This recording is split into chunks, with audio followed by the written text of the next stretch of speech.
Why would I want to do that? Oh.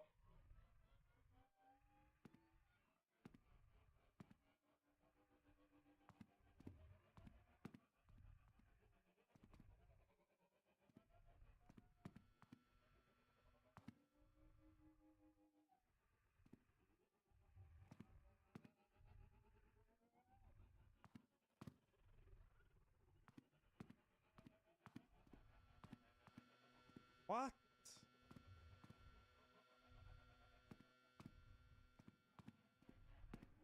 Hey, you!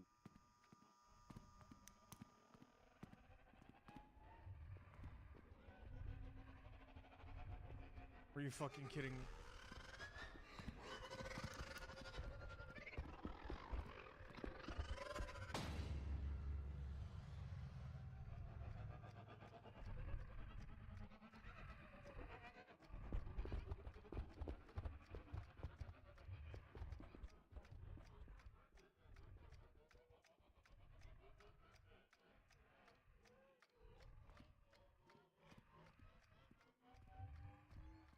He is indeed all ears, yep.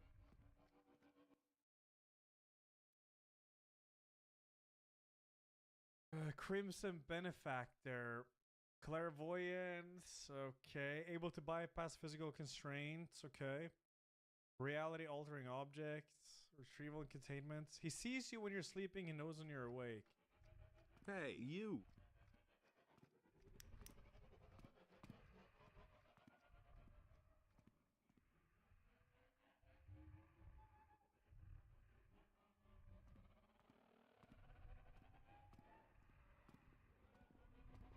He sees you when...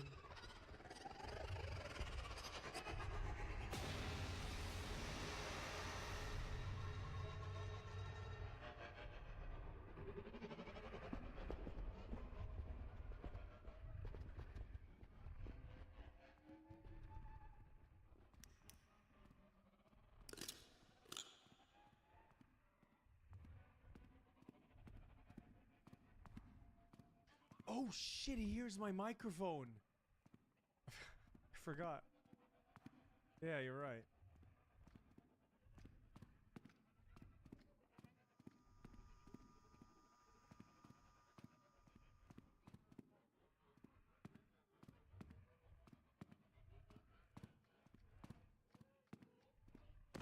Nice.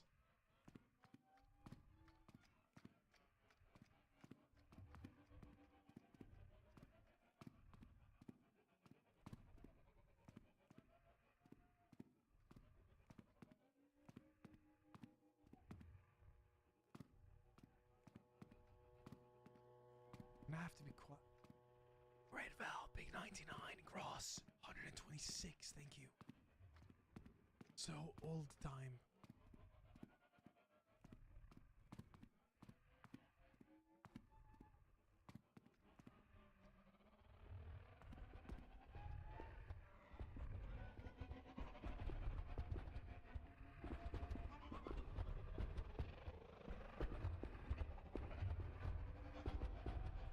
Hey, you!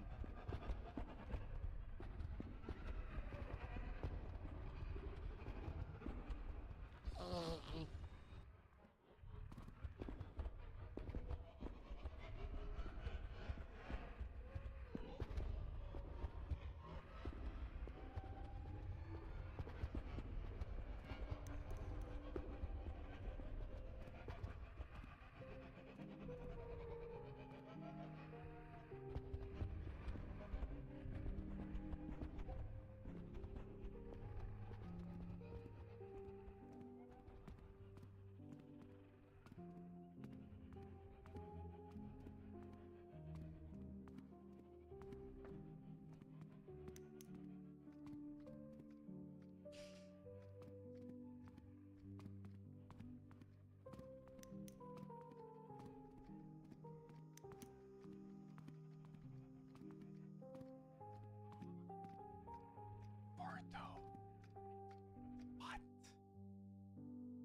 Move, Cam. That's your...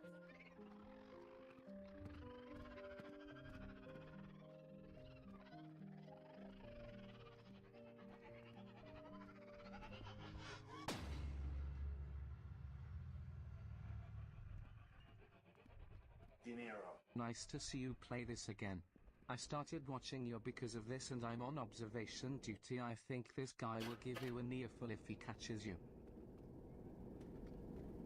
Yeah, true. Thank Cap Maverick. Yo, enjoy, dude. Observation. I started watching because of this and... Oh, I thought you were on observation duty. You mean the game? Oh, yeah, yeah. Right.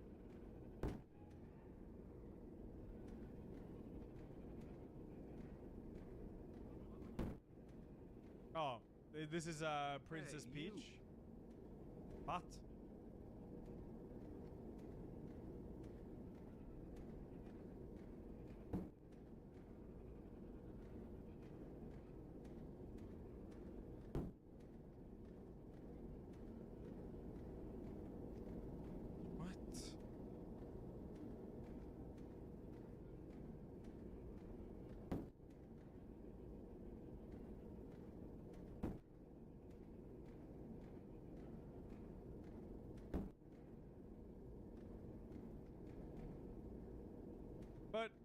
But oh shit, there must be another vent then. Crawl backwards, I could try it.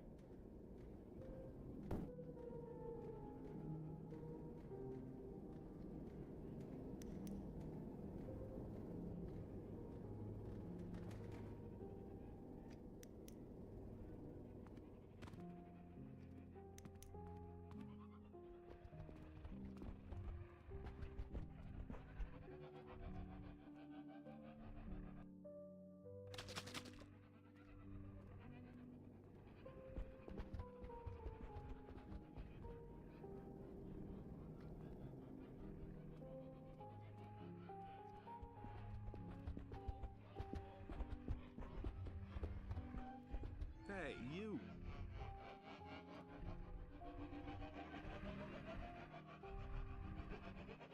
Hey, you.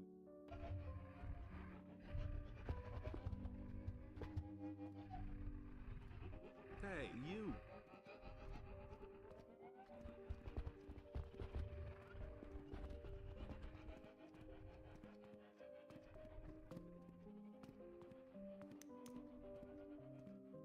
Hey, you. Is there a vent here?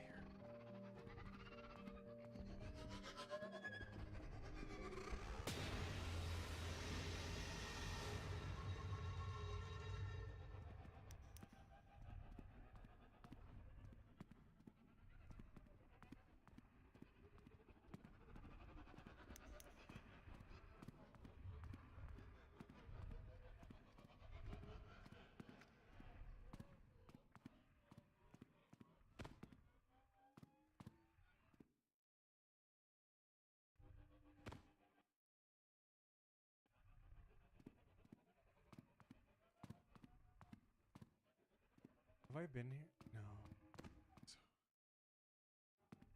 Okay, sorry. It reacts to my microphone under my camera, alright? So I gotta be quiet. This guy is an ear.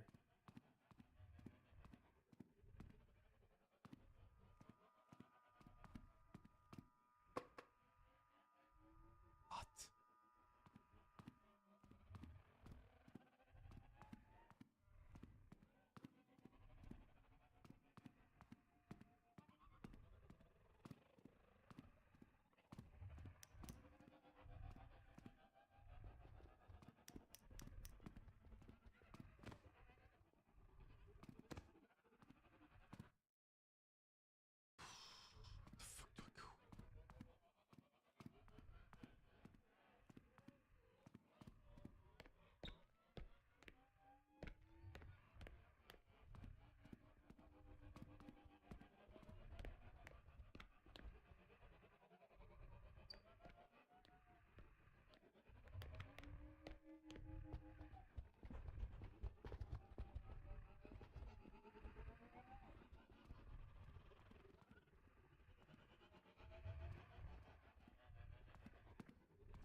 talk soon.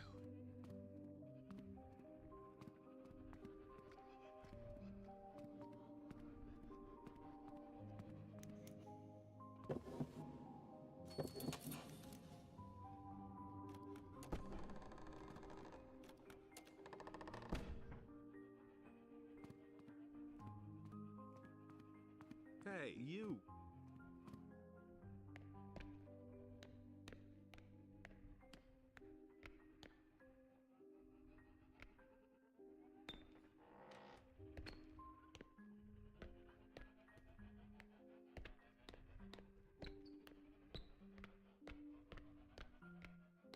I think we're good.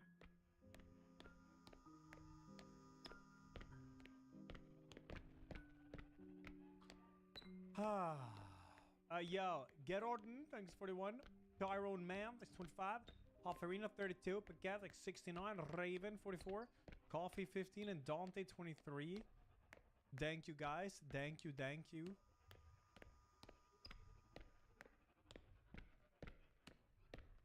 That was so easy game.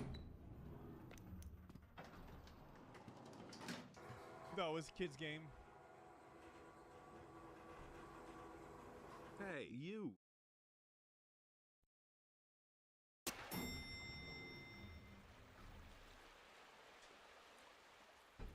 Hey, you. Parker Rules 4 years and Bobby Stripes 2 years.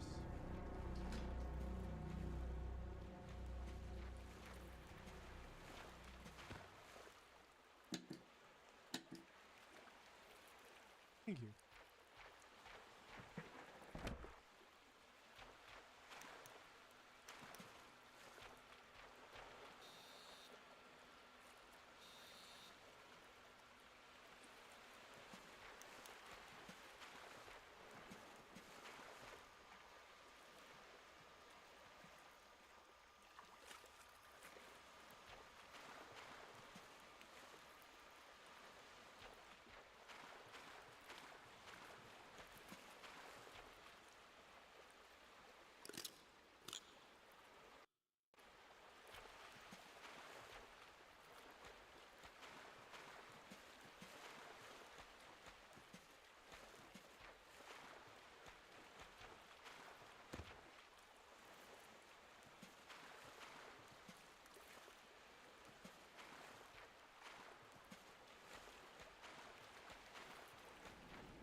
How long is the Bandai now?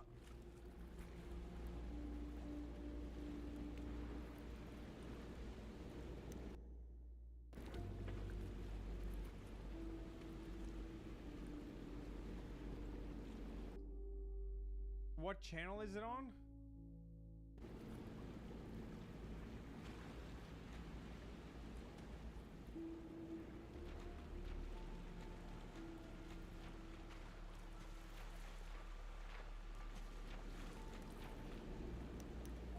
Yeah, fuck it. Nah, we'll play, dude.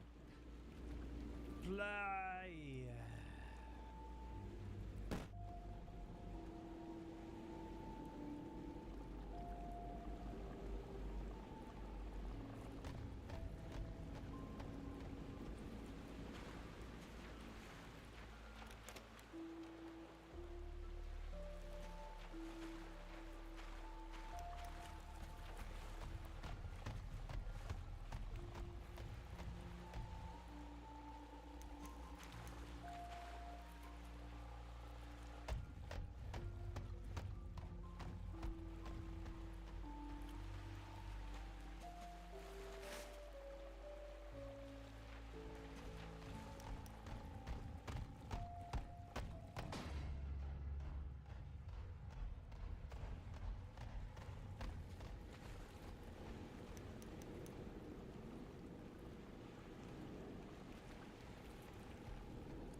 I should remove the microphone thing.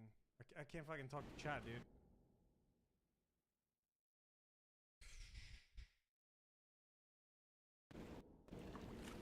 There we go. Chat, that's not cheating. I need to be able to talk to chat, dude.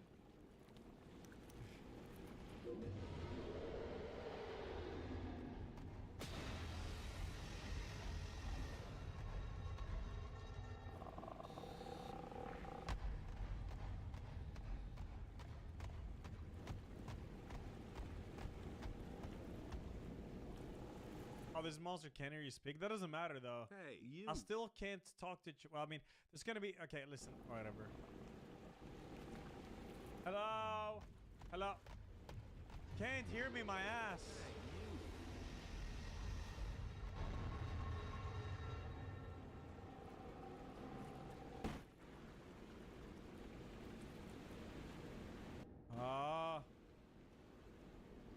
Dance a lot. Thanks, tier 359. No soy howlers yet. I kind of don't soy howl too much anymore, to be honest.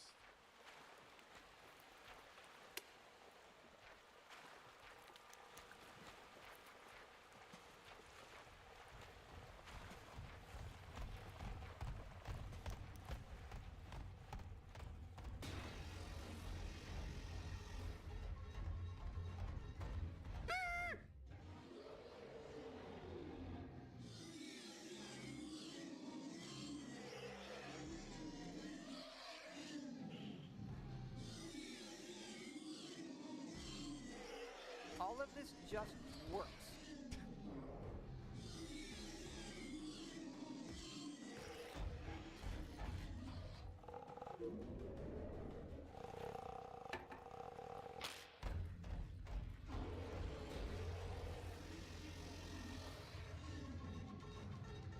This is not supposed to happen.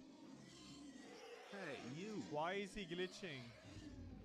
I can't even move. I'm actually stuck.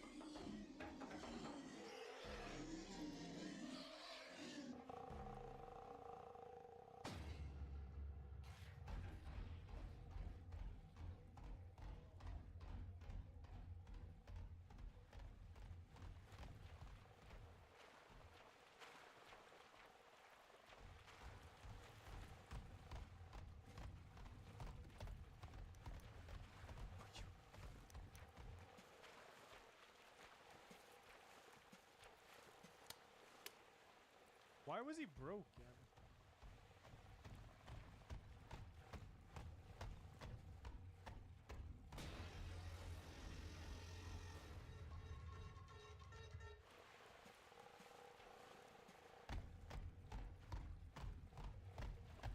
Ah!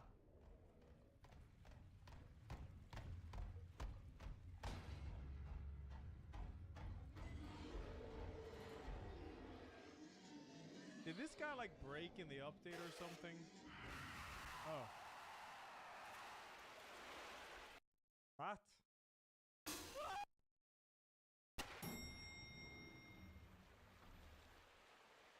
Why did that sound like me soy howling?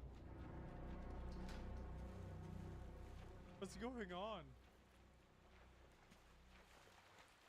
Oh, what's going on? Wait, was that me? No, it doesn't. Wait, does it take your mic?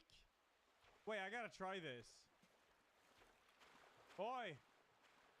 Oi! Oi!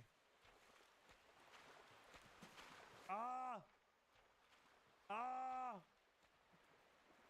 Ah! Oi! Oi! Oi? Oi? Hello? Hey, you. Oh, great. No, I can't find them when I'm trying. Gurikame, happy 30.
Hey, Ukraine. I came here to finally put an end to this war. Are you giving us aid that will end the Russian occupation? No, it's even better. Could it be security guarantees and punishing Russia for its crimes? Even better. It's a unique opportunity to resolve all issues. Really? How exactly? Let me tell you, it's a fair deal. You give us half of your resources and half of your land to Russia. Everybody's happy. The war is over. I achieved peace. Sign here. What do we get? Well, let me tell you, your interests aren't included in the agreement. Then we'll pass. Thanks. How short-sighted of you to ignore such a wonderful deal. Let me tell you, to achieve peace, each party must make concessions. So what concessions is Russia making? It'll stop killing you. Maybe, for now. That doesn't really seem like a just peace or security guarantees. Well, let me tell you, if you need peace, then why did you start a war with Russia? What?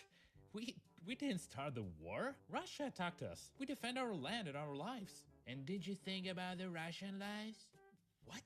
Listen, as they seize your lands, kill you, torture you, and kidnap your children, they've suffered a lot of losses too. It would be unfair to leave them without rewarding them for their efforts. As such, immediately give Russia everything at once and give us your resources to stop this senseless war. Otherwise, we'll force you by stopping all military aid. But this won't stop the war. It will only increase the number of victims. Nonsense. Russia poses no threat at all, and all your victims are entirely our own fault. You sneakily forced Russia to destroy such wonderful cities and commit so many crimes. Aren't you ashamed? You should be. But it's okay. You'll pay in full. Meanwhile, in Russia, the cursed West is to blame for all our troubles. Only Russia is capable of turning the US into radioactive dust. Trump's our guy now.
apparently the video games, I don't know, commission group, a lobbying group for Video Games Europe has made a statement about stop killing games. That's right. We appreciate the passion of our community. However, the decision to discontinue online services is multifaceted, never taken lightly, and must be an option for companies when an online experience is no longer commercially viable. We understand that it can be disappointing for players, but when it does happen, the industry ensures players are given fair notice of the prospective changes in compliance with the local consumer protection laws. Well, so it's about that last sentence that we really need to talk about, though, right? So you're complying with the local consumer protection laws.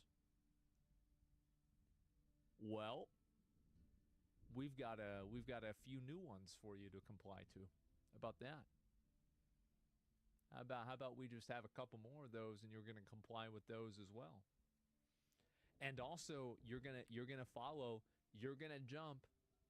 Yeah, bro, like, if we say jump, the government says jump, you say how high.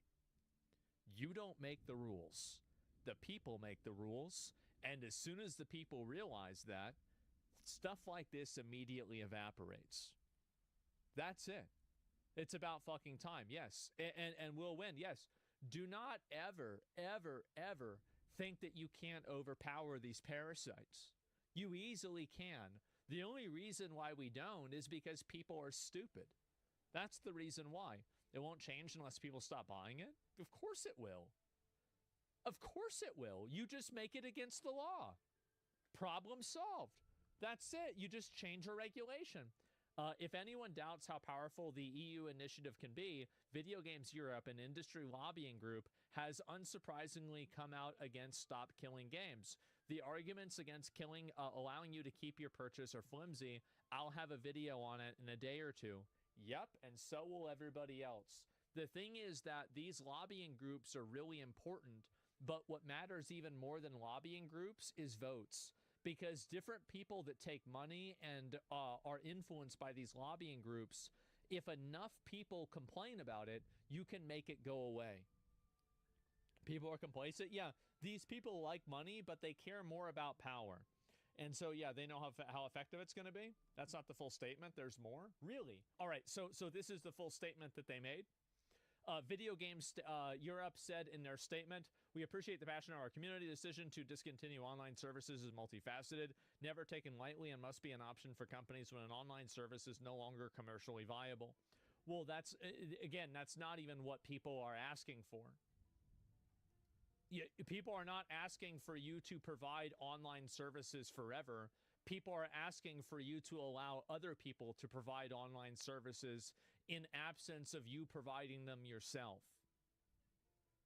Nobody says that you have to run the server forever. They're twisting it again. It's included in the petition. It's an alternative or some sort of other solution. That's not the only way of doing it. They watch Pirate Software's video. Read the next paragraph. We understand it can be disappointing for players, but when that does happen, the industry ensures that players are given fair notice of the prospective changes in compliance with the local consumer protection laws. Well, we're going to change the laws, and so that's it. And hopefully, at least, right? That's the goal. Private servers are not always a viable option for players, as the protections we put in place to secure players' data, remove illegal content, and combat unsafe community content would not exist and would have rights holders liable. No, it wouldn't. No, it wouldn't. Absolutely not. You don't have to regulate the entire internet. You don't have to do that. It's not your stuff. It's not your issue. If somebody else takes your content and they turn it into something else, you're not legally liable for that. And also, if you are, then maybe we should solve that problem too. So let me get this straight. Because of one stupid rule, we have to have another stupid rule. Hey, I've got a solution. Why don't we stop making stupid rules? Like, how about that? How about we stop creating this apparatus of retardation that everybody has to fucking play gymnastics around because a bunch of lawyers want to make money? It's ridiculous. What a ridiculous idea. And in addition, many titles are designed from the ground up to be online only. In effect, these proposals would curtail developer choice by making these video games prohibitively expensive to create. No, it's just that you have to provide an option for players to be able to play peer-to-peer. There is no reason why players can't play peer-to-peer. And also, your ability to maintain and control your intellectual property, in my opinion, does not supersede an individual's ability to have ownership over what they've paid for.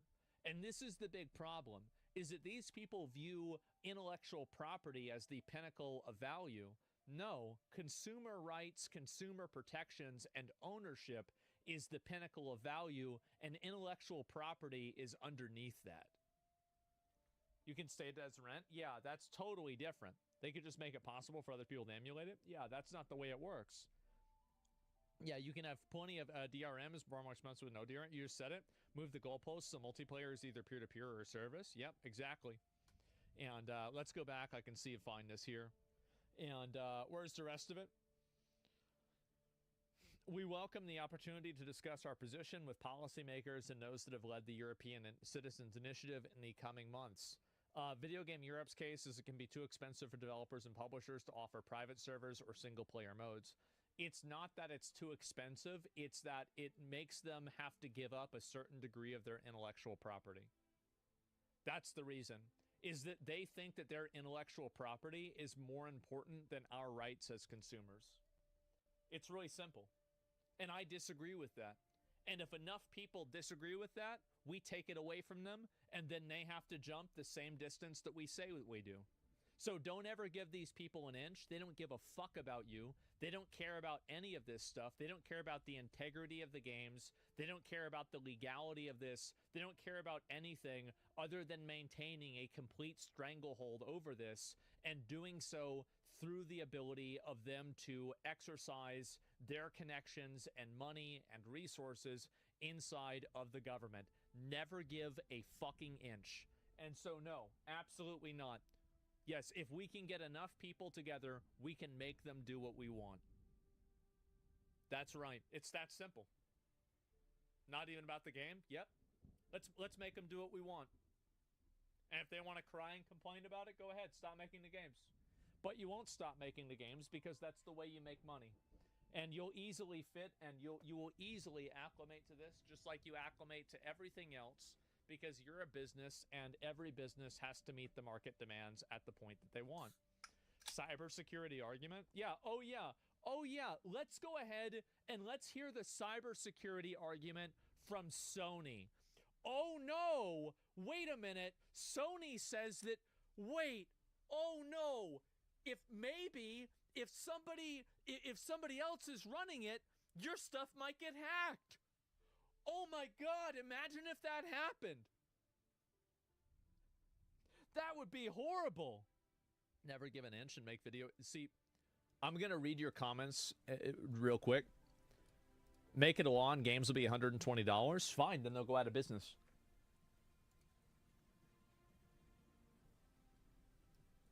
If you can't make a product at a cost that meets the initiative and the demand of a consumer, then you go out of business. That's what happens. We set the price. They don't set the price. Now, they try to sell it for that much, but that doesn't mean that we have to buy it for that much. How many times have you been spamming? What about licensing with third parties? You'd have to give me a more specific example. Yeah, you'd really have to give me a more specific example about that. And also, by the way, this is my general opinion about intellectual copyright. I think it's way too overreaching, and it's way too strong, and it's overpowered, and it needs a rebalancing. It's way too overpowered in favor of companies, and individual users and people that own media need to have more rights in general. So I don't really give a fuck about third-party licenses and, oh my God, somebody's using my character or something like that. Then don't put it in the game. Back-end services typically have tons of third-party products that you use for licensing fees. Too bad. Why would I care about that as a consumer? Nothing about that justifies taking away the product that I paid for as a consumer. Your business licensing problems have nothing to do with my rights as a consumer. That's not my problem. Your problem is licensing, not mine. The rules are retarded? Yeah. You didn't pay for it? Needs to read what you pay for? Well, I mean, then we redefine what paying for something means. You really went soft on Pirate Software? His arguments are very similar to the article that you read. Well, I've already addressed that. I already talked about all of the arguments. I already said it in general. And also, the reason why I went soft on Pirate Software is because Pirate Software has no power or influence, but this company and this initiative and lobbying group does. Why do I don't feel threatened by a YouTuber, but I would feel threatened by a lobbying group? What are you, fucking retarded? Of course. So I totally support this. Obviously, when Ross comes out with the video on it, we will just keep pushing this. And then also, here's another really big problem, is that this is an issue for all forms of media. And as soon as this can be addressed and people can understand it, then I think it's going to help a lot. Sarah, thanks for the 20 subs. I appreciate that. Thank you very much.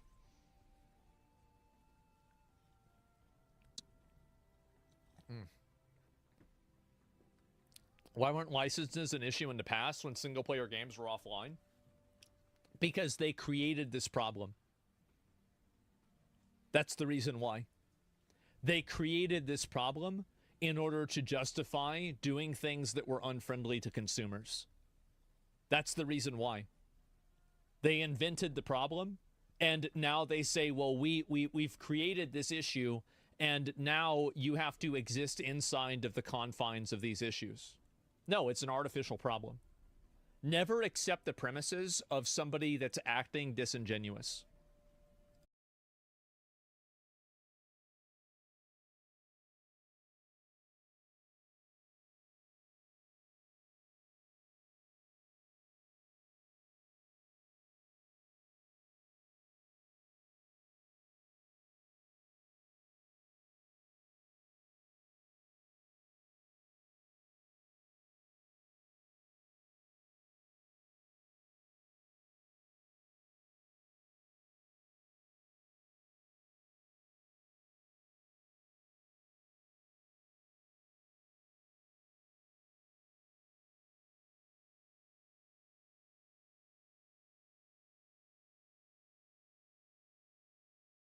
Apparently, Texas is underwater. Look at this. All right, we now want to focus on the rescue mission. And joining us now from the U.S. Coast Guard Air Station in Corpus Christi is Lieutenant Ian Hopper, AMT-3 Seth Reeves, Lieutenant Blair Ogujifor, and AST-3 Scott Ruskin. We're going to get forest fires all around the world. For joining us and for helping out in this mission to find these 23 young little girls and the families who are also impacted by the storm. So, Lieutenant Hopper, I'll start with you. How is the Coast Guard responding to this flood in Texas right now? Morning. Yeah.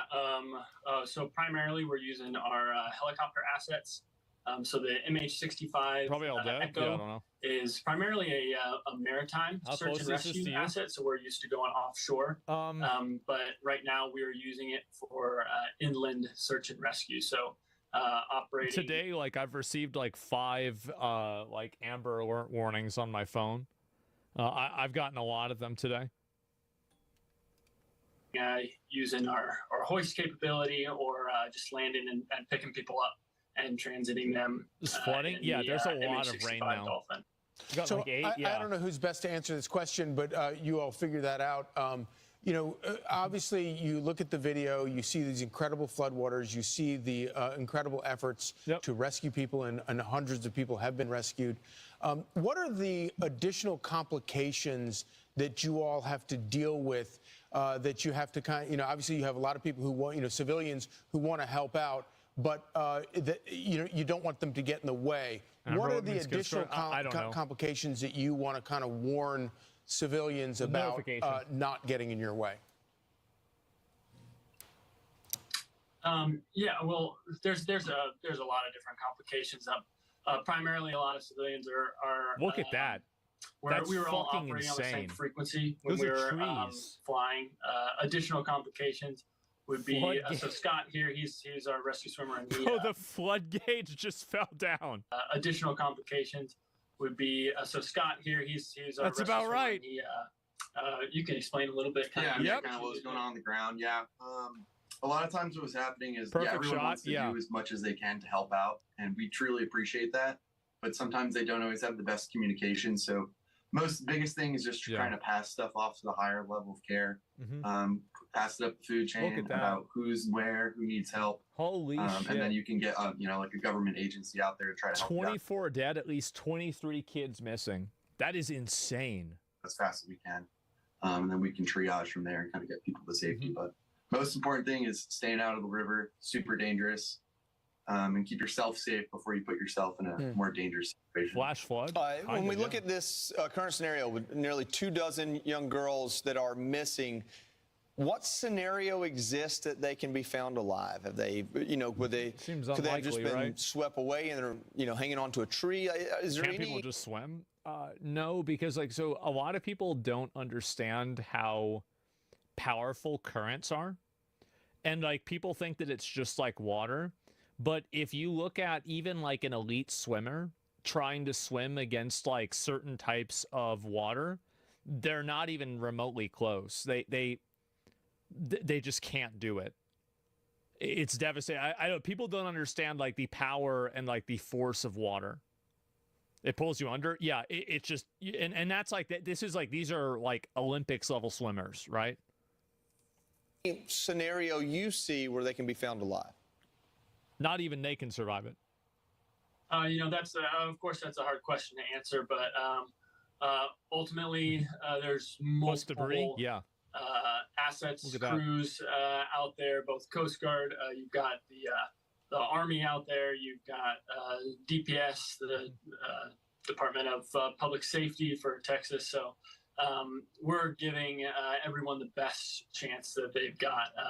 And really working as a team in Texas here to too much debris, rip you to pieces. Yeah, exactly. The best shot. Yeah, Lieutenant. Or found me too confident. I mean, realistically, a lot of the people that are lost are dead. I mean, they're dead. That's just. I mean, realistically, it's sad to say, but if you're a kid, how the fuck are you going to survive out there? Maybe 1 out of the 23 survives. I would say if 5 out of the 23 survived, I would be shocked. It's a miracle. For anybody else, you could chime in with stories as well if you've heard them. But what are some of the stories that people are telling you who you have rescued? What are they saying about their experience? So personally, I haven't been able to speak with anyone. I know we landed yesterday, and then we also had to take the new crews out to give them a fam flight of the area. But some of our crews that stayed back, they did get to see a couple of the girls that we actually took in our aircraft. Reunited with their families. So I know, and the folks at the hotel too, they had a mother who approached them and was like, "Thank you so much. My daughter is alive because you guys were able to assist her today." So, I mean, I can only imagine that they're grateful. I don't have much minimal empathy for people that don't listen to emergency warnings. It's easy to say that, but you have to keep in mind that these are kids. And so really these kids are going to be at the mercy of their parents' decision making. So even if the kids are, not listening to the emergency warnings, that's really probably the parents that aren't listening. And so I wouldn't blame that on the kids. Yeah, it's just not. And also there's a lot of flash floods and things like this that can happen really fast too. There's a summer camp. When we were picking up folks, have young girls who were asking about if we knew where their siblings were, and at that point we're just trying to get and help those who we can assist, and just praying and hoping that folks are able to get reunited with their families. So Scott, when you do, when you all do, a lot of people always try to find some sort of person who's at fault. Sometimes bad shit just happens, man. There's no conspiracy, there's no mistake. Sometimes bad shit just happens. Hear from people that need rescuing. What is the most common way that do you just find them, or are people able to reach out with phones? And what's the most common way that they contact you to let you know that they need help?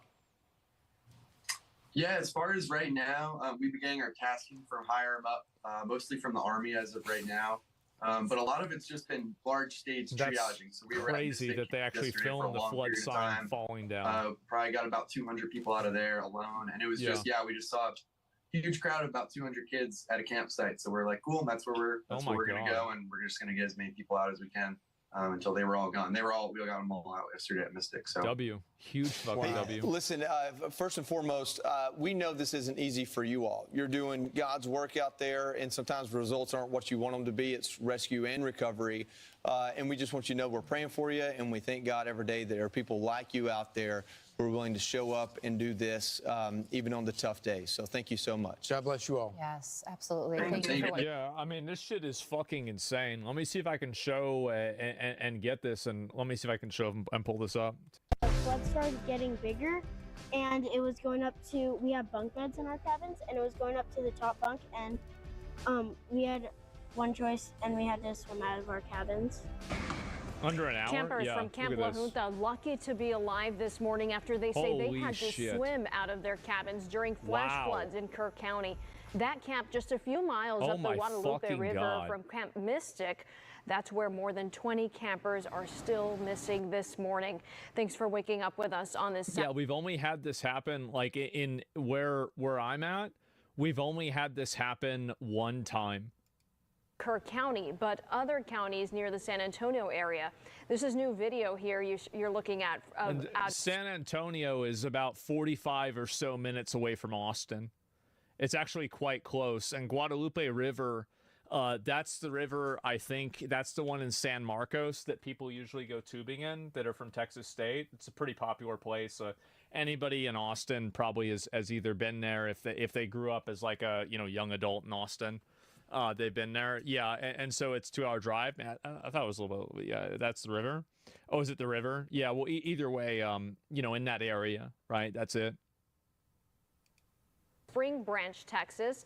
That's in Comal County. Storms rolled through those areas again around 2 this morning, with more rain expected later today.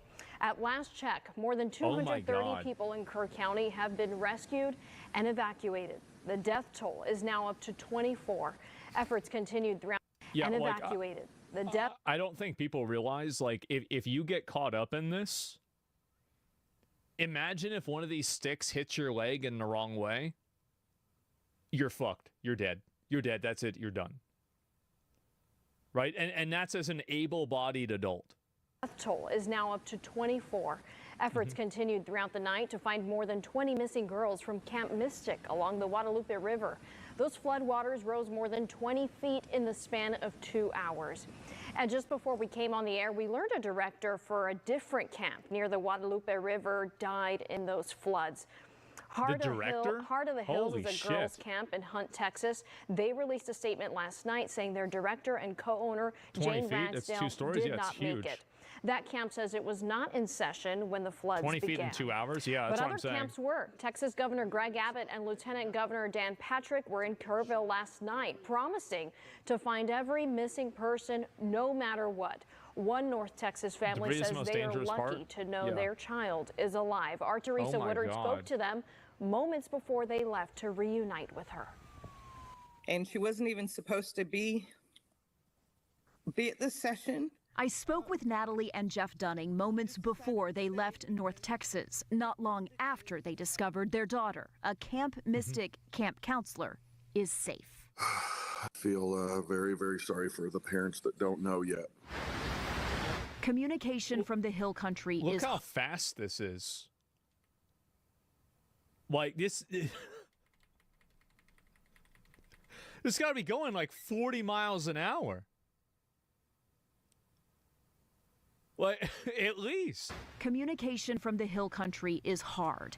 They don't yet know what their daughter saw or went through. They only know she was at a place she dearly loves. Way faster. By the way, the fastest that a human can run is like 25, 30 miles an hour. And swimming, obviously, is less. You don't even have a chance. You're just cooked. You're done. So close to God, and that's actually where she was baptized, was in Mystic last year. They call Camp Mystic Nah, bro, I magical. could do it. When you look at pictures that Yeah. Camp previously shared on social media, you see it. And when you look at Hannah Dunning and a Camp It's picture... 15 miles per hour. I thought the fastest people could run in a sprint was around 28 miles an hour, but I could be wrong. She posted days ago, you feel it. Feel why she stayed an extra session at the very last minute. She stayed there. God put her there for a reason, like so Right, that yeah. she could help. Help the Right. youngest campers. And that's a some sprint. still Keep in missing. mind. Look at that. 8-year-old Hadley Hannah of Dallas among them. Her mom gave us this photo, hoping it helps her find Hadley. I'll see if there's any more of these images here to show. At least 20. Let me see. I pull some of this up. The desperate search for Yeah, the... this is it.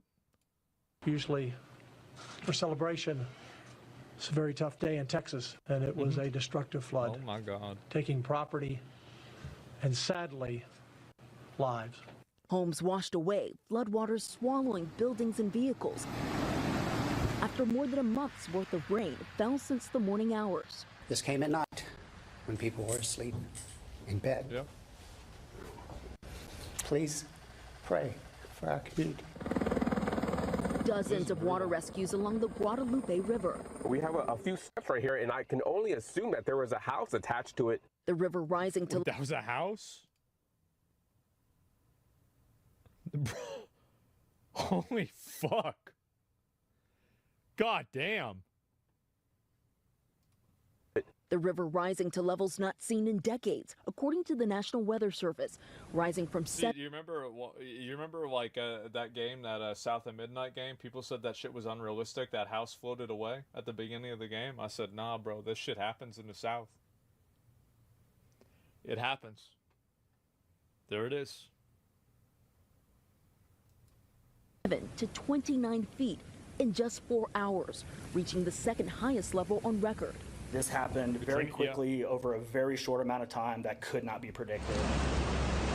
Campers forced to evacuate from sites along the rising riverbank, including at the all-girls summer camp, Camp Mystic, where officials say more than 20 campers are still missing. Right now, the only concern we have is rescuing everybody and all these kids out here. Storms also battering the Northeast overnight. Officials say at least 3 people were killed in Plainfield in central New Jersey after trees fell on their vehicles. Yeah, it's nuts, bro. Like, for me, like, we live on a pretty elevated area.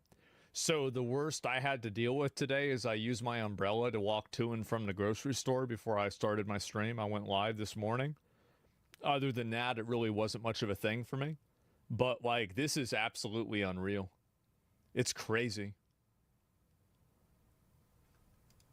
It takes me 5 minutes to get home. It took me 45 minutes to get home. How fast can you swim? There's trees down everywhere. I don't know. I don't Winds think in the I've region swam in over gusting 10 to years. more than 60 miles per hour, Look at taking that. down tree limbs and Oh power my- lines. More than Holy 110 fuck, are you kidding me?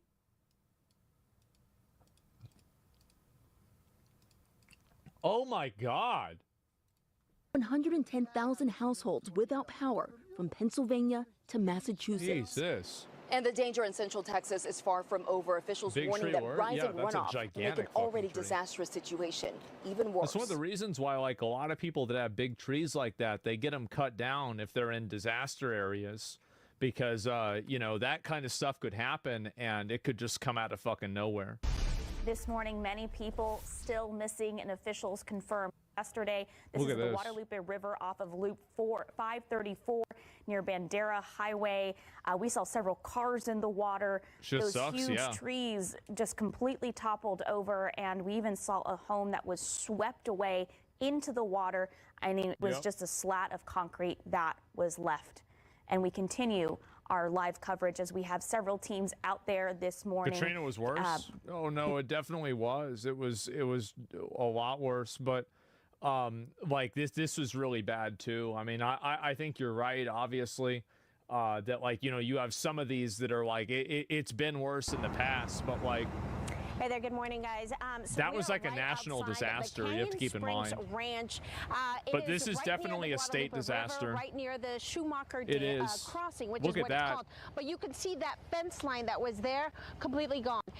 This area, the river is right down here. Damn, bro, I'd be afraid even driving over that. Elevated from the river, but you can see that the water reached this entire area here. Holy We're right in front of a house, and follow me for a second right here. I want to show you to be a house. Just how devastating this water was. There was a fence that used to be right here. It is now gone. These brick things right here, these posts, you could see they were uprooted. The one that's here, it was lifted up. I don't know where it is, but right across the road here, you could see the fence is gone, and you can see just how close the water got to the door. Now, I'm about 5'5", and you could see just how high the water got. You could see you gotta keep in mind that, like, if this shit happens to somebody, it just ruins their entire fucking life.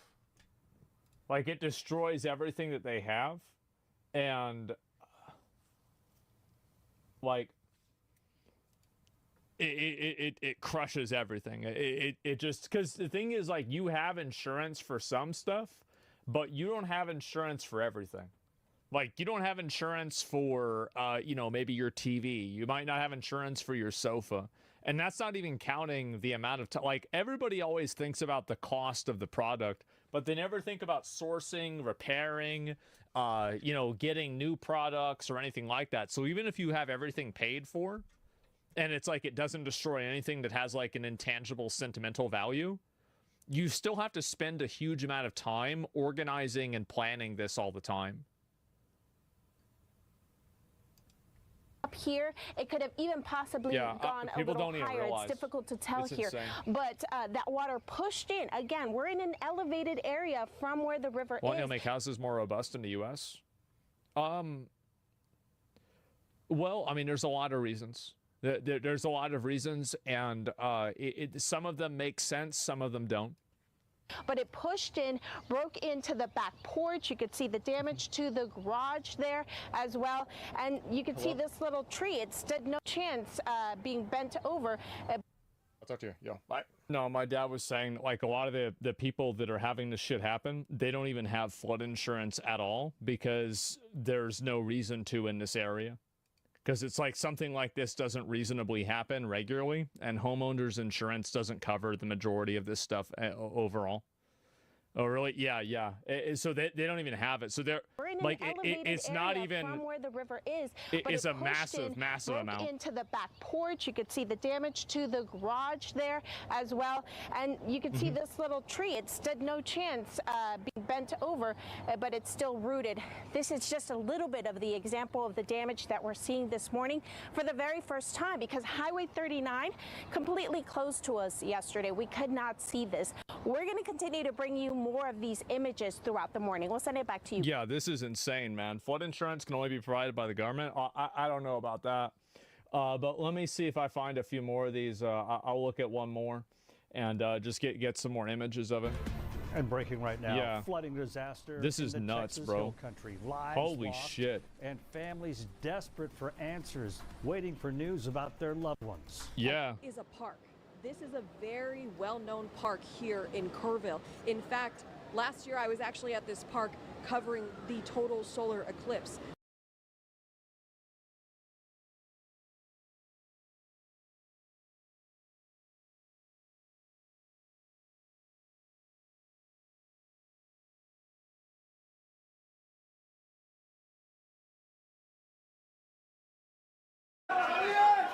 It's a daily race in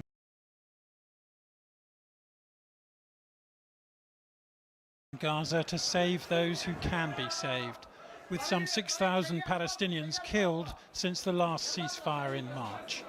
This was Al-Shifa Hospital this afternoon, where another ceasefire cannot come soon enough. One question is whether Hamas militants are now as exhausted by this war as the terrain in which they're fighting, a land in which a passing ambulance barely attracts a single glance. This afternoon's destination is a water distribution centre where an injured man is lying on the ground.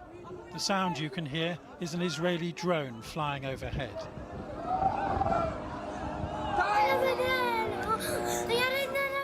Add to that the trauma of this little girl who's just seen her father taken away to hospital. People were filling up with drinking water, this man says, when it was hit by 2 missiles. You might think that Gaza's devastation had reached saturation point, that a reported 57,000 dead in all would be enough to stop the bloodshed. But support for this war comes from Israel's far right, who keep Benjamin Netanyahu in power, while Hamas have so far refused to lay down their weapons or to go into exile. This former school, now used as a shelter,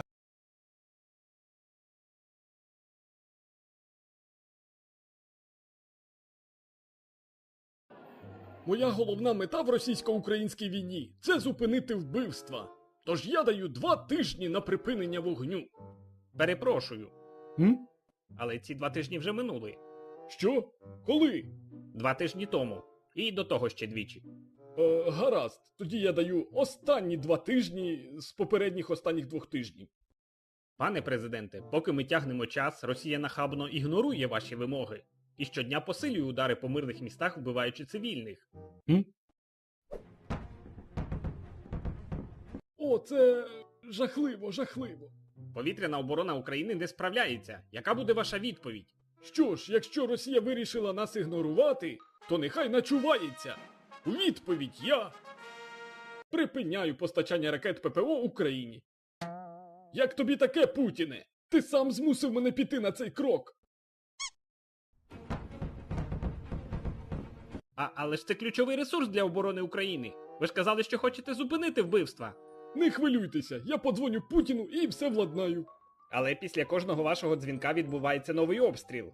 Вам не здається, що Путін просто зневажає вас? Ні, це брехня. Путін мене дуже сильно поважає. Ви впевнені?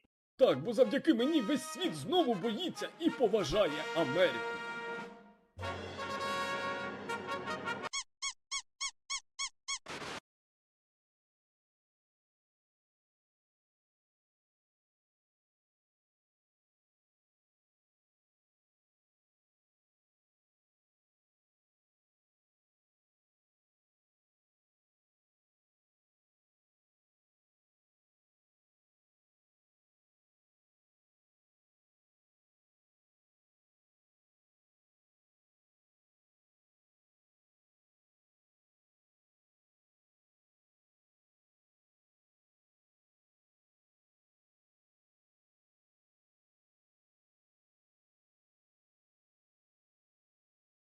was hit by an airstrike yesterday.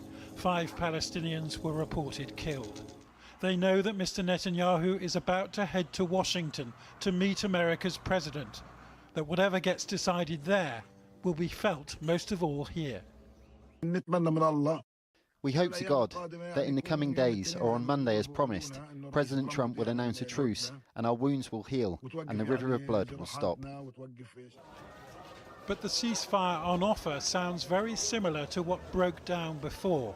So these mourners can only pray for a better outcome this time, entirely voiceless as they are in this conflict, apart from the tears that they shed. Jonathan Rugman reporting there. Well, last night Donald Trump told reporters he hoped a new ceasefire agreement could take effect soon. There could be a Gaza deal next week. How optimistic are you? I'm very optimistic, but, you know, look, it changes from day to day. It's been changing for years.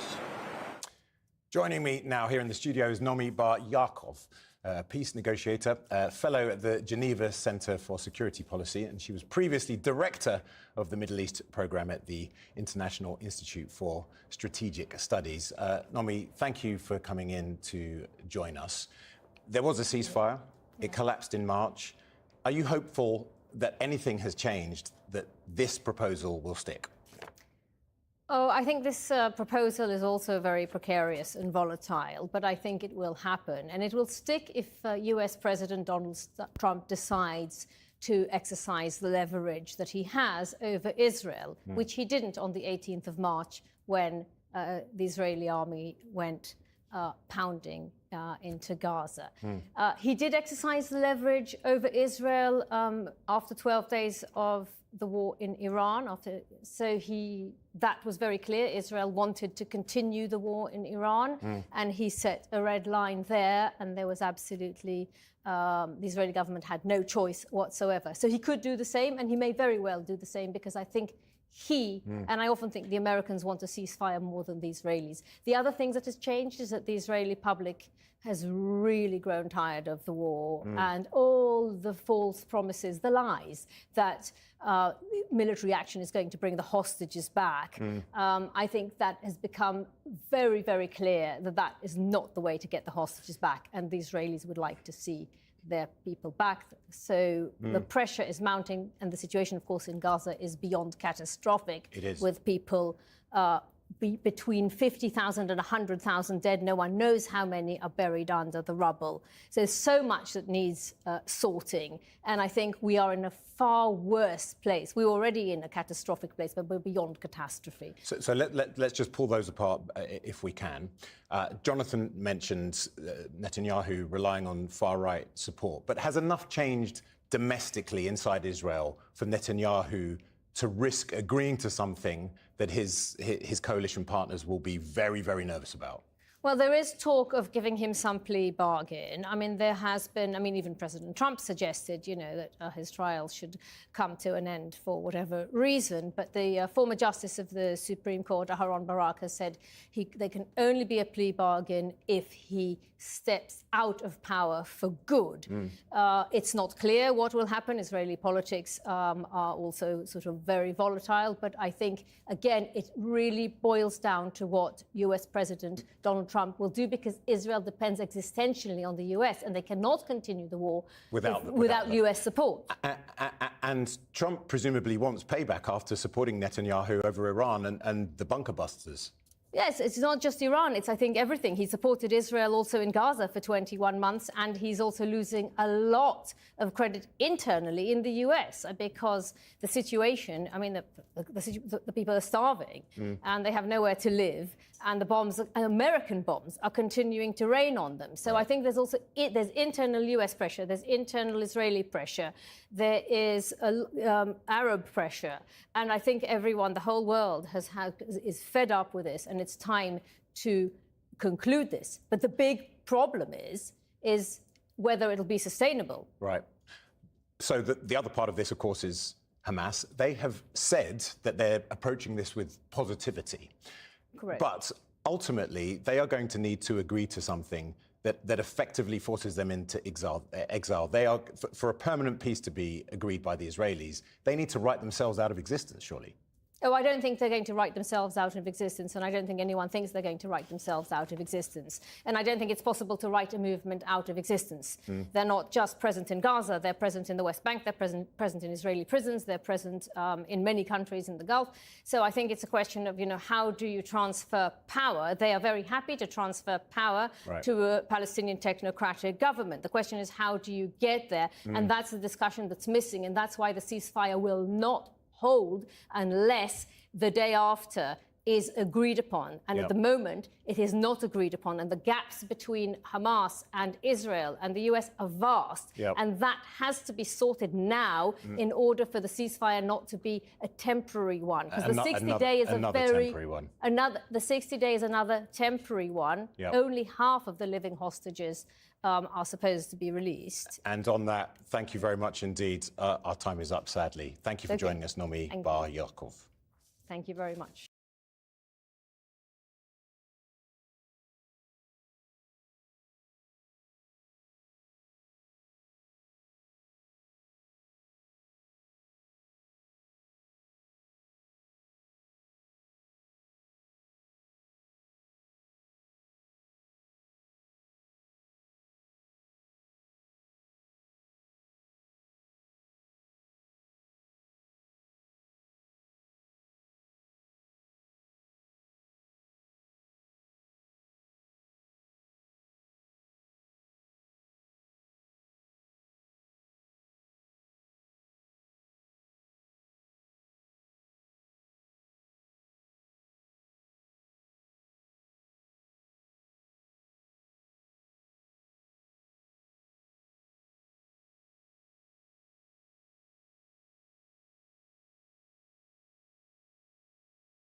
Well, it's been so heartbreaking stories. Imagine from Texas, United States, where 4 girls missing from a summer camp were found dead as a desperate search for dozens of other campers continues after devastating floods, which has killed at least 51 persons. The death toll rose to 51 as of Saturday afternoon, as a result of what Texas GOP Congressman Chip Roy called a once-in-a-century flood. At least 15 children are among those dead. As of Saturday morning, at least 850 had been rescued from or evacuated, officials said. There are also 27 girls still missing from Camp Mystic, an all-girls Christian summer camp along the Guadalupe River that was ravaged by the floods, officials said. Chief of Texas Division of Emergency Management, Nim Kidd, says the entire river is being searched with boats, ground crews, and air assets conducting searches. President Donald Trump has described the flood as terrible and shocking. He agreed to provide Texas with federal emergency aid. I mean, this was so devastating to see. Yesterday, as a parent, my heart broke. Can you imagine sending your children to a camp and only to find out that, these floods have taken them away? The children and the families, our hearts go out to them. I mean, this is not the sort of stories that we even hear from Texas. I mean, only recently they're saying that about, Texas in that area have noticed about 20% increase in rain. Some, I believe weather analysts have said, or climate experts have said that it's because of the climate or the warm terrain that is causing the sort of rain that they're seeing in the area. It's good that President Donald Trump has said that he's going to offer aid. We know that, there's been some funding cuts, especially to FEMA. I believe that this might, reduce the sort of immediate response that we may see. But they're still searching for girls, and it's such a heartbreaking story, Steve. Really. Absolutely. I mean, such a heartbreaking story. It's an understatement, in my opinion, for President Trump to say that it is terrible. It's shocking, it is, but yeah, it's a lot worse than that. Yes. And like you said, Oji, I hope that he will do a lot more in terms of federal assistance, and also, more importantly, in terms of rethinking some of the policies that he has adopted since he came on board in January, particularly in the areas of, defunding FEMA and all other agencies of government. You may be interested in cutting waste, everything through Dodge, but then when in the areas where it involves safety and lives of people, you should be careful. In aviation, for FEMA, etc., it will need to rethink some of these things. 51 people is a whole lot, is a whole lot to die in such a terrible manner. About 27, I believe, girls still missing. But this is America. Institutions are there to assist families, to assist the camp itself. And I think that there will be 1 or 2 lessons to learn, particularly by our own agencies here, in terms of the sort of attention that you give to meteorological details, and then believing in science, so that you don't think that, everything is normal, it's just rain, But then why do we experience this sort of a thing? Even in Texas, you said, it's not common in Texas, but then, It is, exactly. So that's my point, that, when it is a bit recurrent, then it means that strategies must change so that you will stop this sort of devastation that takes life. Absolutely. I think for me, what's profound is the governor, Greg Abbott, putting out a disaster declaration. Now, we've often spoken about floods happening across different areas within Nigeria and the importance of it going beyond just a headline. Now, what this disaster declaration basically is it's actually a formal document. It's a legal entity that ensures that people are aware that this area is currently going through a disaster or is prone to disasters.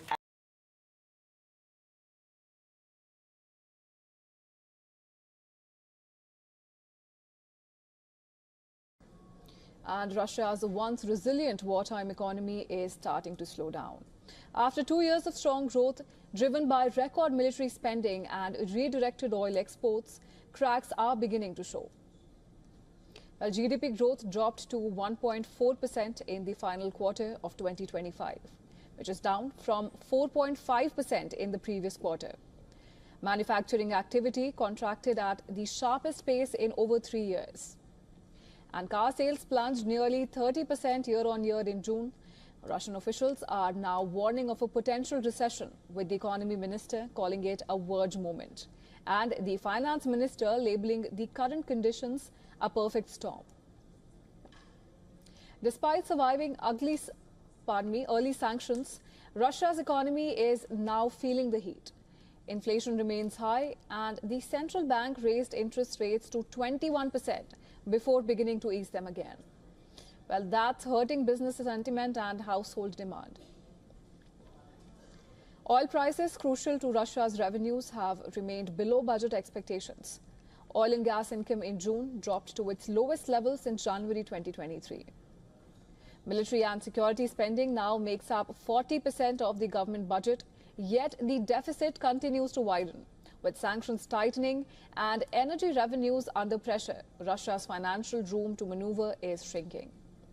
Analysts warn that the current growth model is no longer sustainable. Key civilian sectors are scaling back. Russia's top agricultural equipment maker is slashing output, while power operator Rosetti Sibir faces bankruptcy. The central bank is debating more rate cuts to ease the strain. There's also concern over the stability of the banking system, as war-related preferential loans increase credit risks. While President Putin insists that the economy is stable, the data suggests mounting vulnerabilities.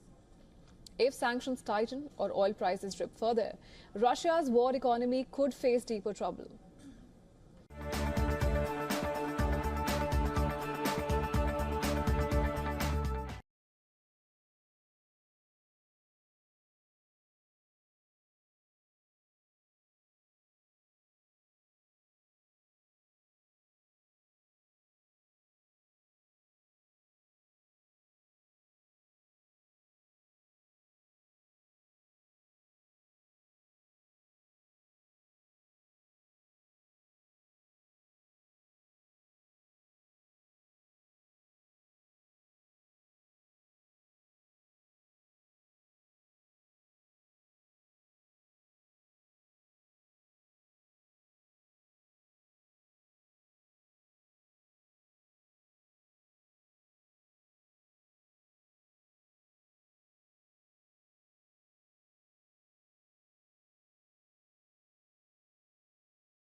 This is the battle for Taiwan, where, with the help of a team of think tank experts, we look into the future to see what might happen if the Chinese attacked their island neighbor. This is the battle where the world's two biggest superpowers clash, sparking an intense and bloody conflict that many fear would trigger a third world war if it ever happened in real life. We're going to get to the battle in just a moment, but first, let's take a look at why China would want to attack Taiwan in the first place. This is the Indo-Pacific. China is here, Japan is here, and just 100 nautical miles off the Chinese coast is Taiwan.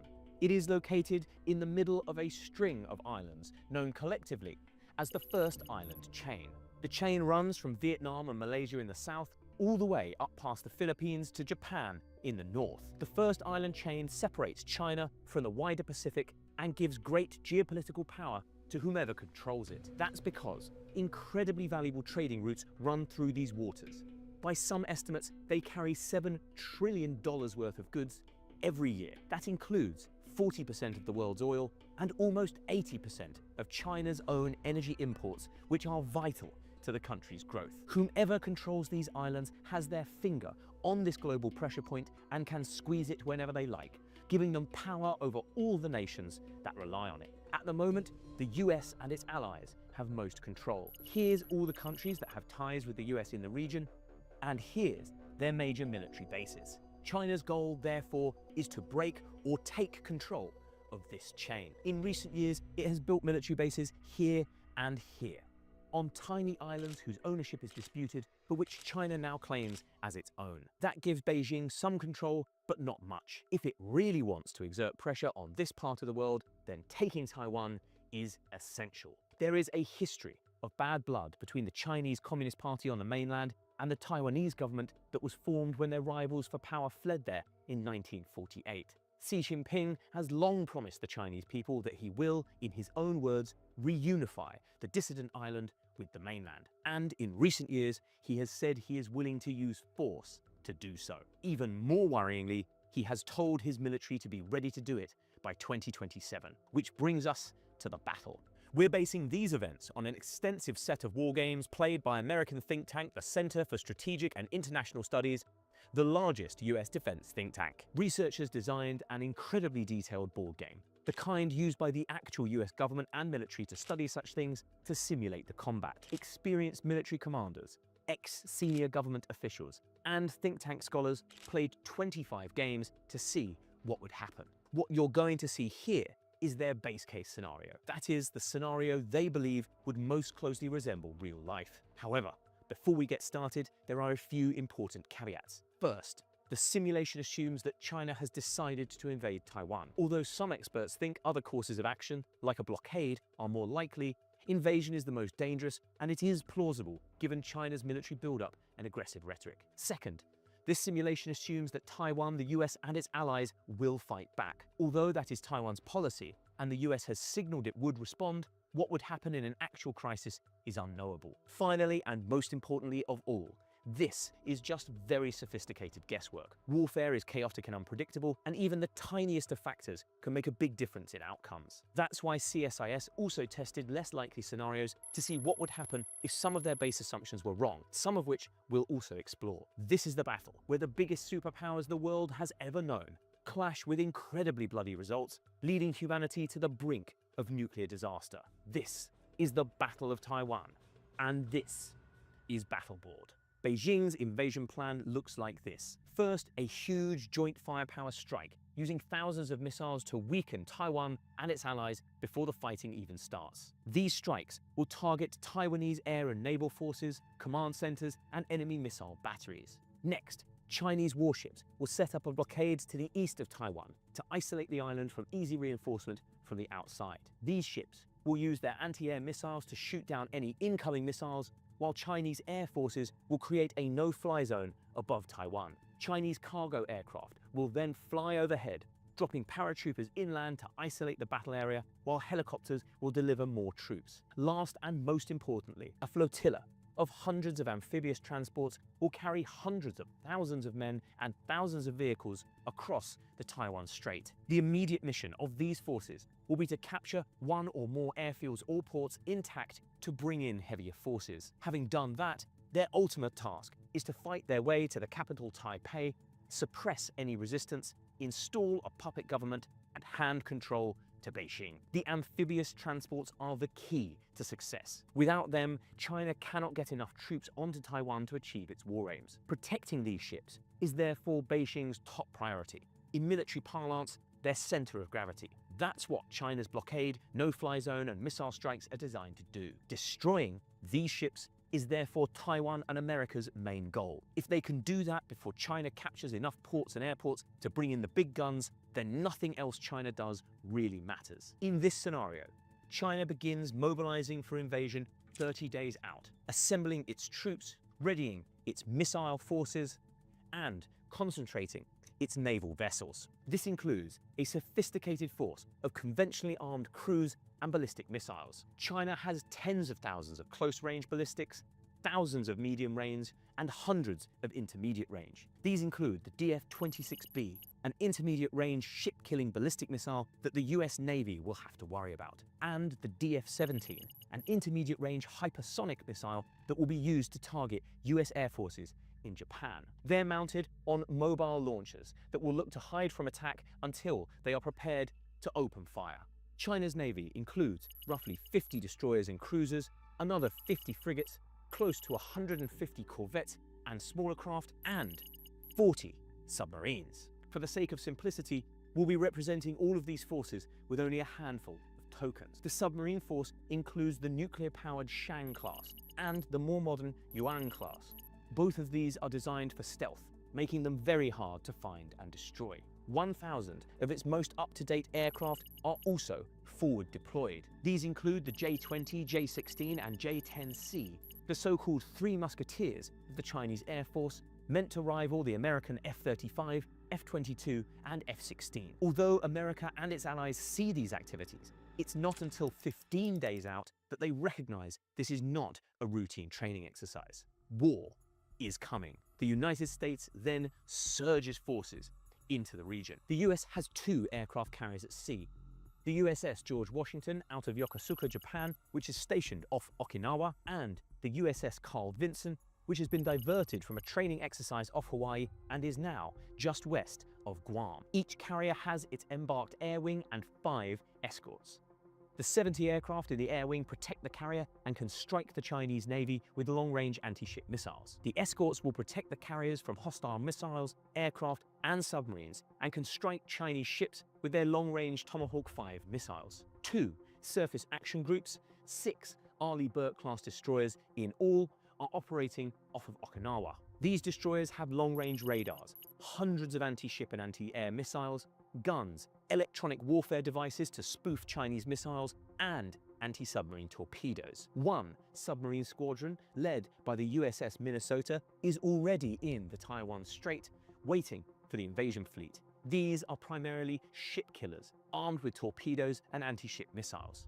4 more submarines form a barrier along the first island chain to intercept any Chinese submarines trying to break out into the wider Pacific. Operating independently near Taiwan is the massive guided missile submarine USS Michigan, with 154 land attack and anti-ship missiles. These subs will soon be joined by another 4, which are hightailing it across the Pacific and are now just at Guam. Then there's US Air Forces, spread out across bases in Japan, South Korea, Guam, Alaska, and Hawaii, are 500 fighters and fighter attack aircraft. These are a mix of latest generation F-35A stealth fighter bombers and new F-15EXs, along with older F-15Es and F-16Cs and F-22A Raptors designed to protect them from enemy aircraft. Meanwhile, 14 long-range B-52 bombers are deployed to Guam, another 14 B-1 bombers to Alaska,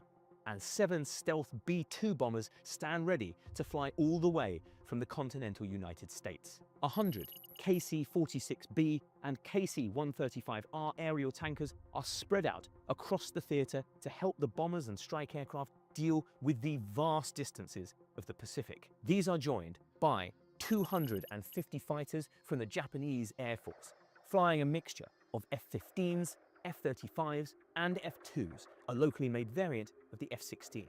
On Taiwan, there's a total of 140 F-16 fighters, 50 Mirage 2000s, and 130 F-1 indigenous fighters. Taiwan also has 5 attack submarines, though only one of these is modern, 4 destroyers, and 22 smaller frigates in its navy. Waiting ashore for the invasion force are 115 Taiwanese combat battalions, infantry, armor, artillery, engineers, and attack helicopters. This includes 1 ATACMS battery capable of striking any target on the island and some in China. In total, this allied force comprises 270,000 troops, 70,000 American, 30,000 Japanese, and 170,000 Taiwanese. That's compared to around 350,000 Chinese troops in the landing force alone. But for an operation of this size, Beijing is likely to mobilize the entire military, which stands at an astonishing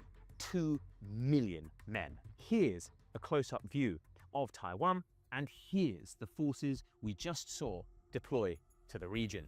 The invasion begins with a massive Chinese fire strike. Thousands of missiles unleashed from mobile batteries targeting the entirety of Taiwan's Navy and Air Force. The strike wipes out virtually every ship and aircraft Taiwan has before they can even enter the fight. The 84 aircraft that do survive are protected in underground bunkers, but these are buried and have to be dug out, meaning they're inactive at this stage of the battle. Whilst the dust is settling from this attack, 58 Chinese surface ships and 2 aircraft carriers sail out into the Pacific and establish a picket line to the east of Taiwan.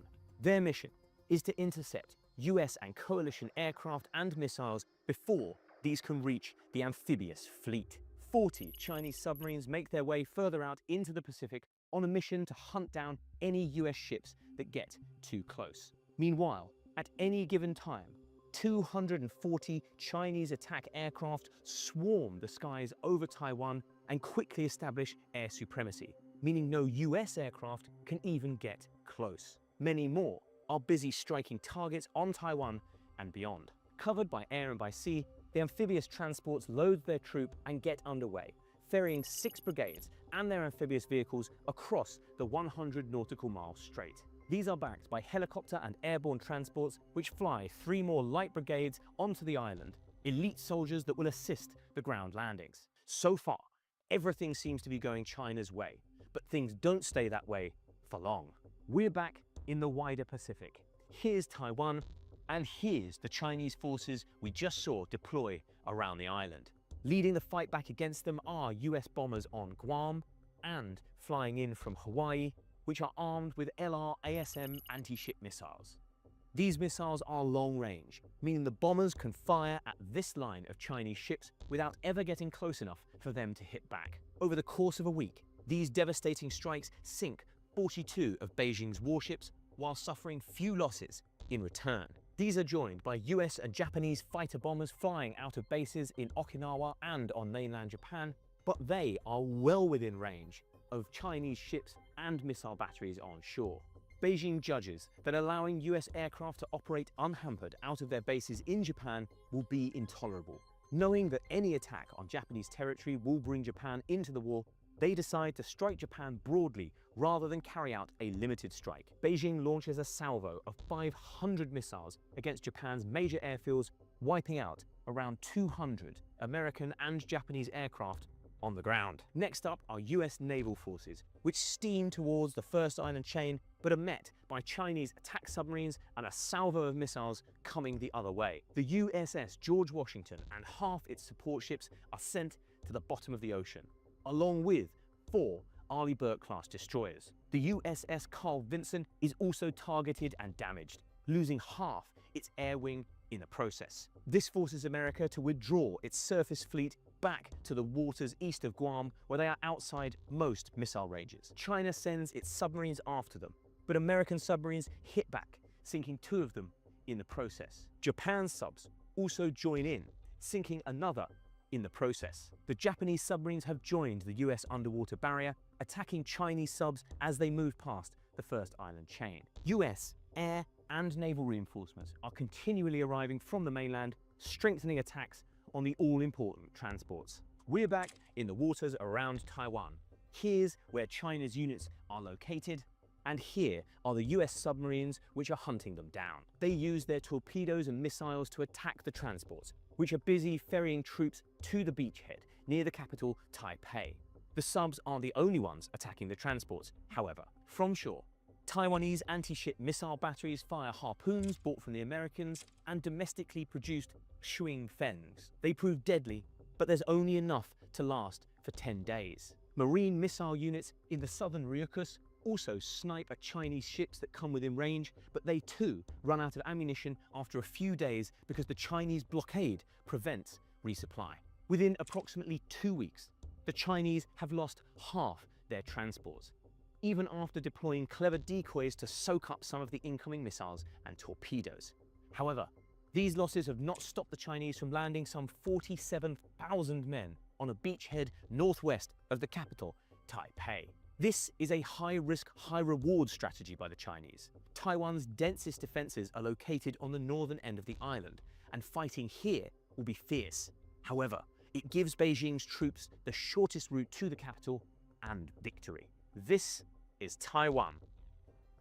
Here's the capital, Taipei. Here's the main highways that cross the island, and here's where China's troops have just landed. Taiwan's geography means they can only land on the handful of beaches suitable for amphibious operations. Central Taiwan has steep mountains that are virtually impassable for military forces, so fighting will mainly take place in the narrow coastal plains. Right now on this beachhead is the first wave of China's invasion, 19,000 men from 19 battalions. The initial wave arrives in Type 05 amphibious armoured vehicles. These have been purpose-built for this mission, with powerful water jets to get soldiers and assault guns quickly from the large amphibious ships onto the beach. Once the beach is secure, follow-on units in more heavily armed non-amphibious vehicles can arrive and begin pushing towards Taipei. Between them and their objective are 48 combat battalions of the Taiwanese Northern Army Corps. They're in defensive positions that the Taiwanese have been preparing since 1949. Mines and entanglements on the beaches, infantry behind that, artillery to support the infantry, and tanks, mechanized infantry, and attack helicopters in reserve for counterattacks. The infantry is armed with M4 carbines and FM machine guns. Tanks are variations of the US M60, which went out of US service in the 1990s. Artillery is a mixture of 105 and 155mm howitzers like the M109.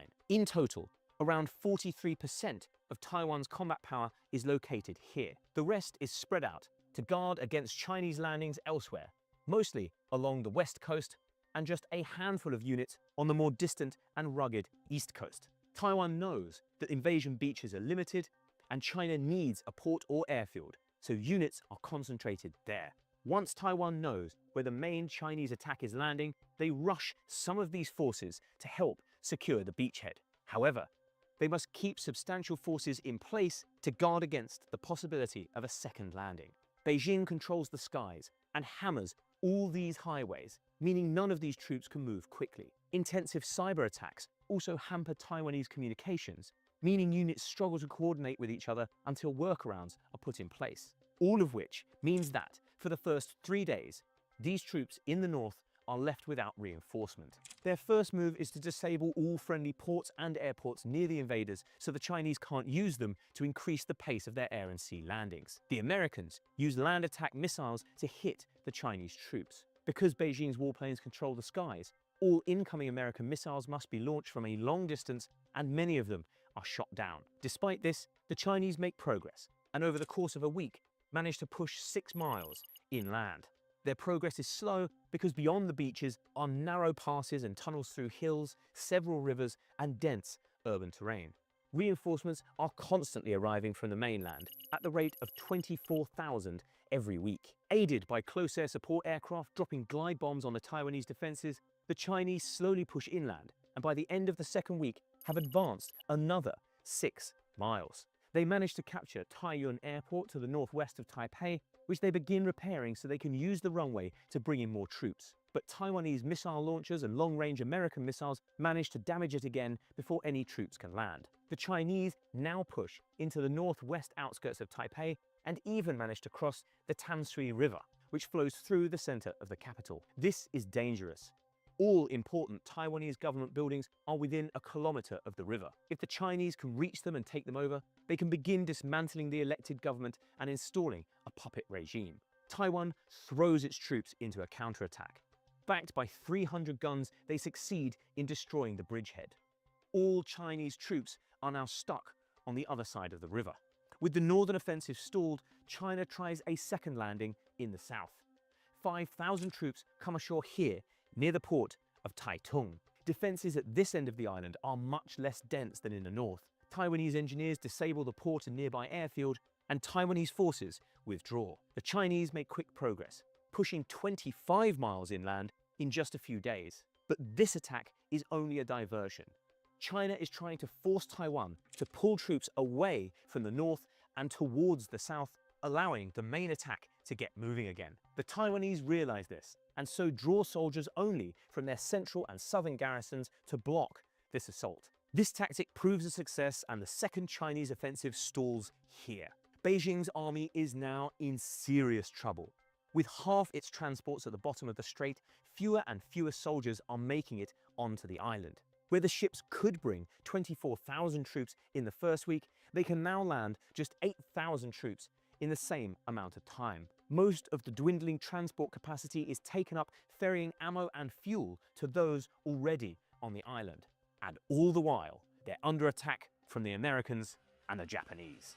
We're back in the Taiwan Strait. Here's where we left the battle, and here's the two Chinese forces that have made it onto the island. We're 3 weeks into the war at this point, and events are starting to swing against the Chinese. American subs remain in the Taiwan Strait and are busy hunting down the surviving amphibious transports. China can pick off a submarine here and there, but its anti-submarine defenses are overwhelmed. It is so short on amphibious ships that it begins commandeering civilian ferries to help. These are less effective as transports, but they're better than nothing. Beijing is also slowly losing control of the air. What remains of Taiwan's air force after the initial salvo of missiles finally gets airborne and starts challenging the Chinese jets. America, meanwhile, is rushing jets from the mainland into Japan. They attack the Chinese transports with missiles and contest control of the air. To stop them, Beijing launches more missiles at American bases in Japan, destroying scores of US and Japanese aircraft on the ground. But it is running out of missiles faster than the US is running out of planes. Despite inflicting punishing losses, China cannot wipe these air forces out. More US aircraft flow in, though the United States is forced to strip all available aircraft outside of Europe to do so. Events at sea are also beginning to turn against Beijing. Here's where we left this battle. US surface ships suffer one more blow. The USS Carl Vinson, having been lucky to survive a strike weeks ago, is struck again and burns furiously. The reactor is breached, and radioactive materials spread throughout the engineering spaces. The ship will be radioactive for decades, so the group commander decides to scuttle it. 4 torpedoes are needed to send it to the bottom. However, China is now as low on anti-ship ballistic missiles as it is on land attack missiles. With the threat of Chinese missiles diminished, the US and its allies move in for the kill. First, all the warships that have been kept at bay near Guam steam cautiously back towards Taiwan, attacking the remnants of the Chinese picket with long-range Tomahawk missiles. With the naval crisis past, American jets attack Chinese aircraft over Taiwan, and the airspace is now contested. China has only about 20% of its amphibious capability left. Civilian ships cannot substitute for the specialized amphibious ships that were sunk during this month-long conflict, all of which spells disaster for the Chinese troops on Taiwan. There are now so few transports that no new units are arriving on the island. Those remaining are busy ferrying supplies to those already on Taiwan, but even that effort is failing. These units are now undermanned, undersupplied, and facing attacks from the air. The Chinese have no choice but to stop all their assaults and go over to the defensive. This brings the war to its most dangerous point. Beijing now has 2 options: accept defeat and surrender, or resort to nuclear weapons in order to break the deadlock. Both options are fraught with danger. Giving up means thousands of Chinese troops become prisoners. It makes Xi Jinping look weak, means that all these deaths were for nothing and may even threaten Communist Party rule. Using nukes against the Taiwanese may well allow Beijing to take the island, but it would take dozens of weapons to ensure battlefield success. This risks uniting the world against the Chinese and could see the battle spiral into a third world war. That's where the base case simulation finished. The conflict has been short but incredibly bloody. Thousands of ships and aircraft and hundreds of thousands of men are gone in just under a month of warfare. But unless Beijing is very lucky or willing to use nuclear weapons, it is unlikely to succeed. However, CSIS also explored excursion cases, scenarios they viewed as less likely but still feasible and which would have a strong bearing on the outcome of the war. First is the possibility that America is unable to use its bases in Japan to carry out attacks on the Chinese. Japan hosts more overseas US troops than any other country in the world, 55,000 of them, according to the US military's own figures. Though the bases are administered by the US, they are on sovereign Japanese territory, and Tokyo might rule that they cannot be used. Researchers didn't explore Japan's motivations for doing this, but the country and particularly its air force suffer heavily in the fighting. Keeping out of harm's way might therefore be in their interest. If Tokyo denies America the use of its bases, the impact on Taiwan would be devastating. Without these bases, and particularly the hundreds of aircraft housed there, America simply does not have the firepower to break Chinese air supremacy and the naval picket. And if it cannot do that, then it cannot destroy enough of the naval transports to stop Chinese troops from landing on Taiwan, which ultimately results in victory for Beijing. Conversely, another possibility the researchers considered is that they have overestimated China's warfighting ability. Beijing has not fought a major war since 1979, when it invaded Vietnam, and it hasn't conducted an amphibious assault since at least 1949, when it seized some outlying islands from Taiwan. The fighting ability of China's army is therefore totally untested in modern warfare. Its current leadership has no experience conducting major campaigns, and its soldiers have never seen real combat. While the weapons at Beijing's disposal are formidable on paper, it will rely on the know-how of its people to translate that capability into real-world capacity. If inexperience leads to much of that power being lost in translation, then the war may be even shorter-lived and far less bloody for the American coalition than had been anticipated. The final scenario that CSIS considered is when and how China might employ its nuclear weapons in the war. This involved a whole new set of war games which were played out 15 times. In 7 of these games, the Chinese team decided to use nukes when they were facing conventional defeat, i.e.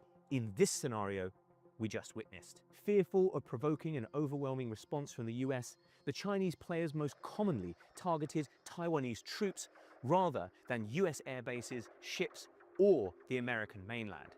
Because the Chinese team saw this as a high-risk move, they generally didn't mess around with a small number of nukes, instead using dozens of them at a time. This produced heavy casualties on Taiwan, ranging from 6,000 soldiers and 80,000 civilians at the low end, to 40,000 soldiers and 350,000 civilians at the high end. For context, the US bombings of Nagasaki and Hiroshima in World War II caused 80,000 casualties total. In some cases, using nukes in this way was enough to force the US team to withdraw from the war, securing a Chinese enclave on Taiwan, but not full control of the island. In other cases, the US chose to respond with limited nuclear strikes. Some hit Chinese troops on Taiwan, which was enough to deny Beijing victory. Others chose to strike back at Chinese nuclear bases on the mainland. While these teams were able to destroy a lot of China's nukes, they could not hit all of them. This prompted Beijing to fire back at the US mainland, again resulting in America quitting the war and granting an enclave on Taiwan. But in 3 scenarios, the US responded by nuking Chinese cities. The idea being that the devastation inflicted would be so extreme as to force a Chinese surrender. In all 3 scenarios where this played out, the Chinese responded in kind, leading to a nuclear war between the 2 superpowers. This is essentially Armageddon, ending with major cities devastated on both sides and hundreds of millions dead. While far from the most common outcome of the war, researchers warn it's not unthinkable either. all of which underlines just how significant a war Taiwan could become if such a conflict were ever fought in real life. Thanks for watching. If you like this kind of content and want to see more in your feed, don't forget to hit like and subscribe, or click the buttons on screen to watch other episodes.